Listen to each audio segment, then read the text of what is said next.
You're watching the Sporting Time Show with host Doug Thompson. Sponsored by Jewelry Barn and Pawn Shop. Good evening and welcome into the Sporting Time Show. I'm Doug Thompson, your host. And I'm Joe Brown.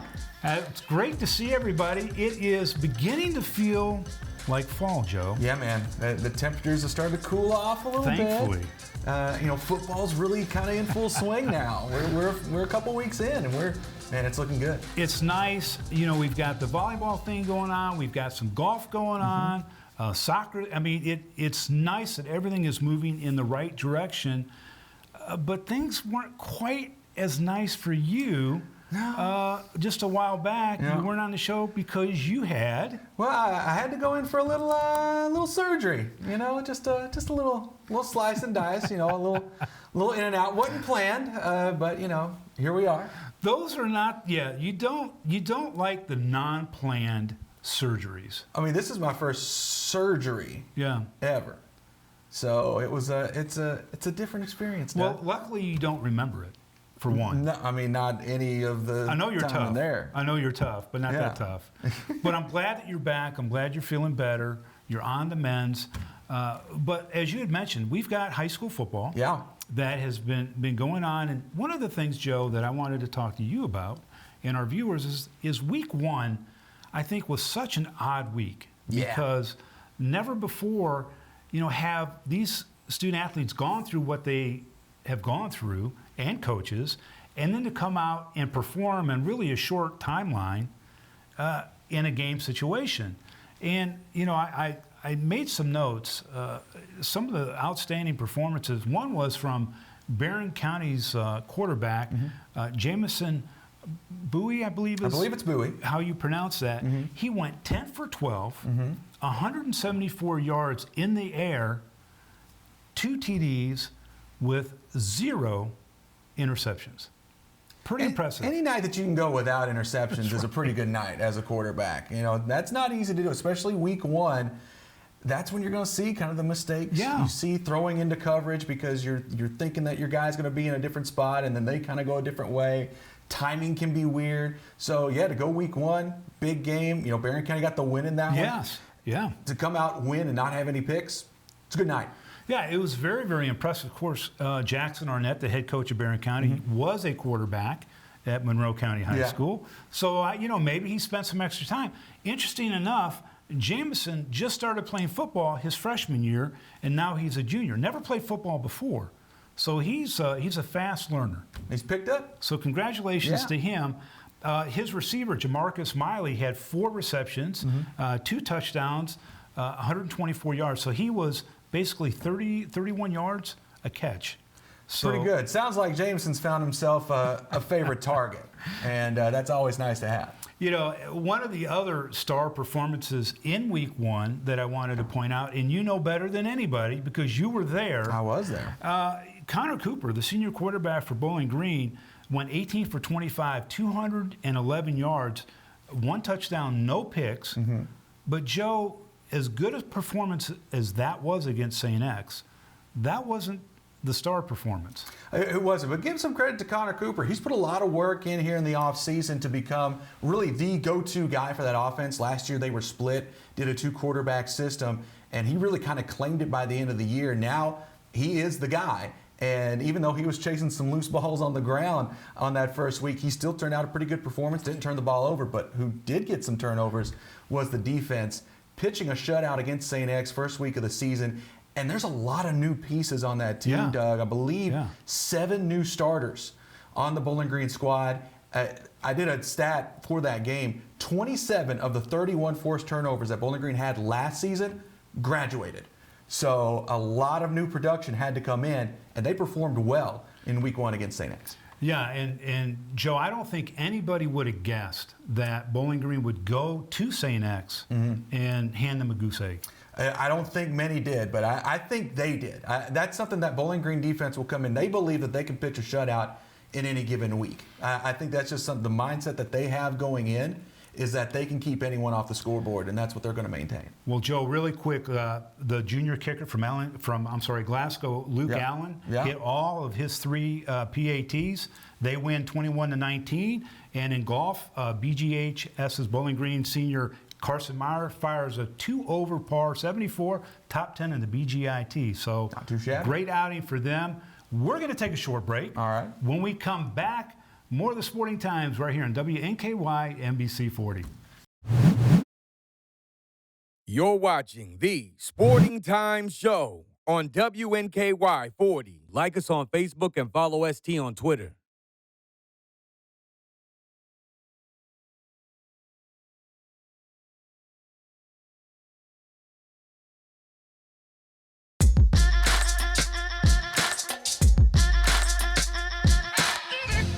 Welcome back to the show. I am pleased to introduce our next guest, Allie Bush. She is a senior pitcher at Greenwood High School. First time I get to meet you, Allie. Welcome to the show. Thank you. Thank you for having me. First of all, we are going to get into some of your story here, but not only are you a very, very good athlete, but you are an excellent student.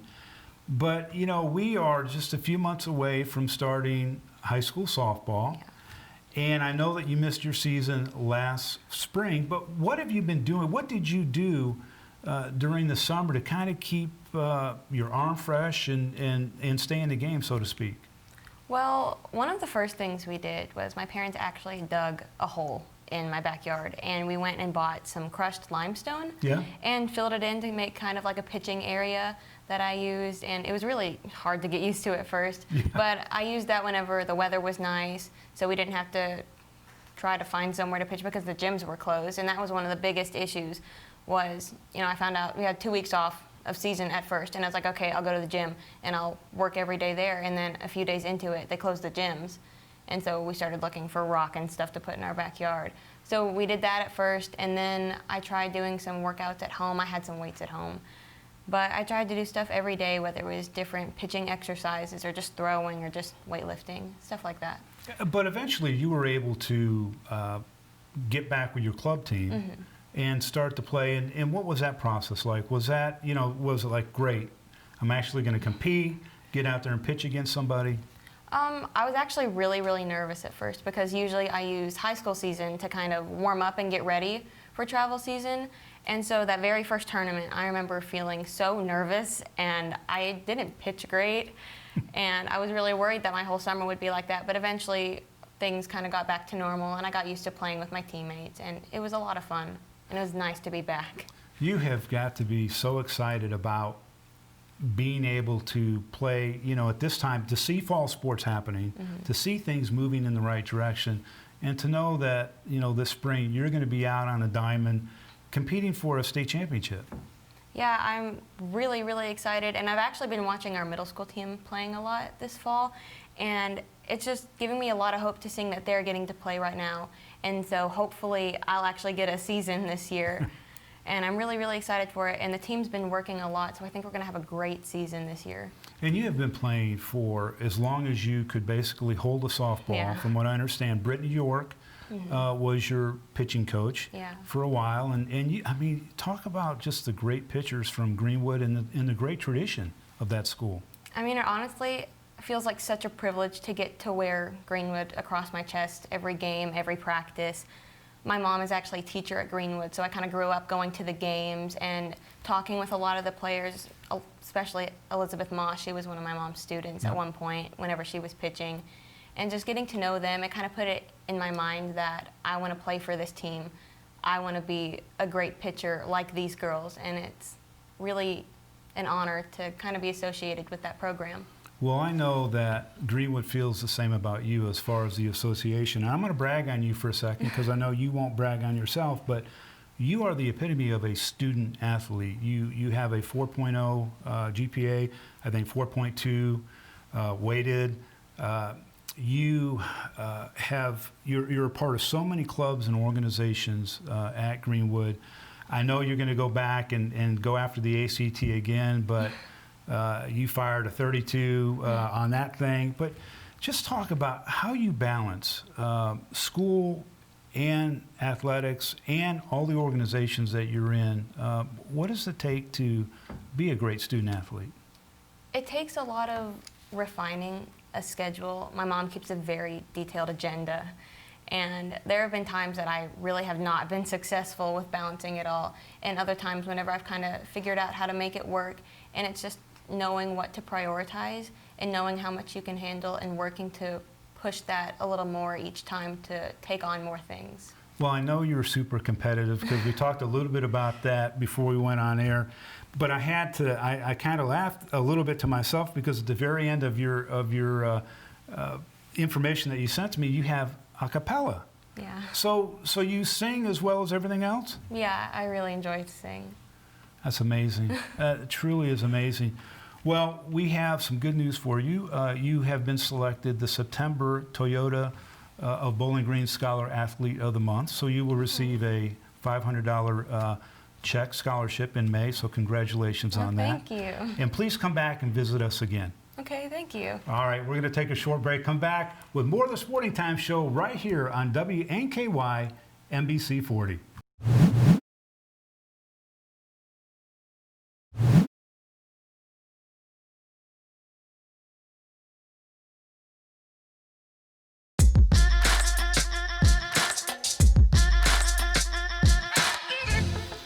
Welcome back to the show. One of my favorite soccer coaches in the region is joining us right now, Coach Aaron Ray from Warren Central High. Coach, welcome to the show. Thank you for having me. Did you know you were one of my favorite? No, it put a smile on my face. So anyway, welcome to the show. Coach, I looked at your schedule. You've got a whopping 9-game schedule this year, and that's regular season. But I would imagine you take that right now. Yeah. Right now, just having the ability to go out there and play, go out there and practice with the uncertainty that we had prior to the season, so I'm happy with it. One of the things about you that I respect so much is the fact of the way that you connect with your players. I mean, you have a special connection with them. Talk to me about what it was like a week or two before KHSA made the decision to go ahead with fall sports. Were you getting a bunch of text messages from your guys, phone calls saying, Coach, what's going to happen? Oh, not only text messages, videos, GIFs, memes. I was getting a load of everything coming from the guys, and they're like, when's the new group chat going to start? I mean, they're looking forward to all the things we do as a team. Right. So not just the soccer, but they were looking forward to everything. So once the meeting happened, with Kentucky High School Athletic Association, they were like, so what's this mean? What's this mean? And I was like, well, it means Monday we got to go. So as a coach, did you have to change, anything as far as did you have to speed up things because the guys had, such a short time to prepare, or was it pretty much the same? It was very different. I have to keep reminding myself every day that we are at the beginning of the season right now. Even though it's middle of September, we're at the beginning of the season. I should not expect these guys to be in mid-season form.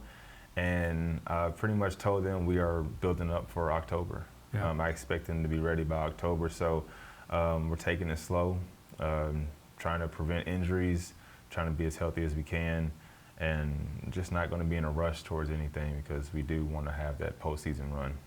When you started back up, was it mostly technique, or was it conditioning, or was it a little bit of both to get these guys kind of hitting the ground running? It's been technique. Yeah. I'm a firm believer in technique in the first place.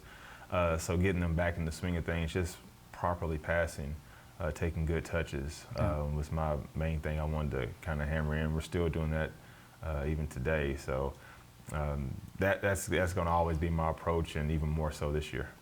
I looked at you're starting your 8th season. You're in your 8th season. I went back and kind of looked at the history of Coach Ray, so to speak, and really after the first year, you haven't looked back. And talk a little bit about how competitive. And you and I've talked about this before. This area that we're in with Greenwood, Bowling Green, South Warren. I mean, it's a really competitive market. Yeah, it's definitely always been a competitive area for sure. Probably one of the toughest districts in the entire state. Yeah. But just trying to get the guys to have a competitive mindset from day one, from 2013 till now. has been the message. And once they're able to believe that they could play with some of these other schools, then this just kind of took off from there. Yeah, and you kind of took my next question. You've had a lot of success at Central since you've been there, but did the guys realize at the beginning of every year that nothing is taken for granted? This is an area that is really, really good. Mm-hmm. Every year I remind the guys where we came from, where I came from. I use the Drake line, started from the bottom, now we're here. Every year I had to remind the guys where we started from. I remember it every single year, and then tell them what we're working for. And they give them the opportunity to create their own legacy, if you want to call it that. How proud are you of the success that you've had at Warren Central, and in a school that has gone through a lot over the years with the opening of South Warren, and really, basketball and the soccer program are the big deals? I'm really excited about it, really proud of it. The guys take pride in it, and that's the biggest thing for me, is how those guys are able to take pride in something that they've done their whole life, but now at a school that didn't always get the proper publicity. Well, Coach, you've got a fantastic program, a great coach. Thank you very much for joining us today. We appreciate it. No problem. Thanks for having me, Doug. All right, we're going to take a short break. We're going to wrap things up on the Sporting Times right here on WNKY NBC 40.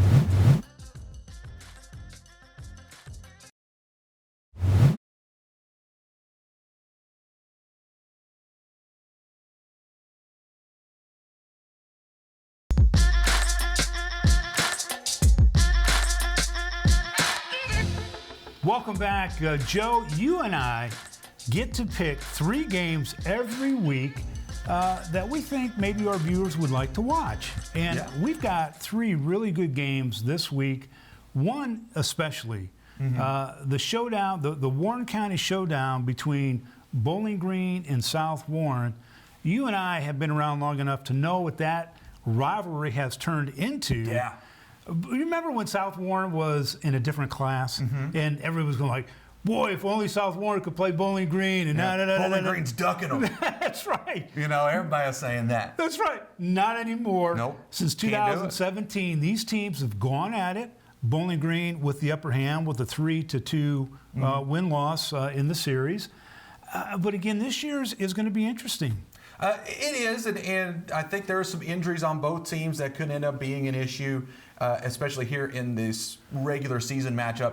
Both of these teams are pretty much banking on a postseason second-round matchup between the two teams. So you may not see all the tricks out of the bag for either of these teams, but you're still going to see 2 really talented teams. I think there's going to be some guys that are coming back from injury in time for this game that are going to be marquee players you want to watch. Yeah, it is so much fun because those teams are, they're tops in the class for the most part. Yeah. And when they get together, you never know what's going to happen. Of course, 2017, I believe, was when Bowling Green won the regular season game. Joe, correct me if I'm wrong. And then South Warren comes in and wins the postseason game. Yeah. And that was a lot of fun. Here's the thing: Bowling Green ran away with that regular season game. Big time. And then South Warren completely changed their defensive game plan, and it worked to perfection.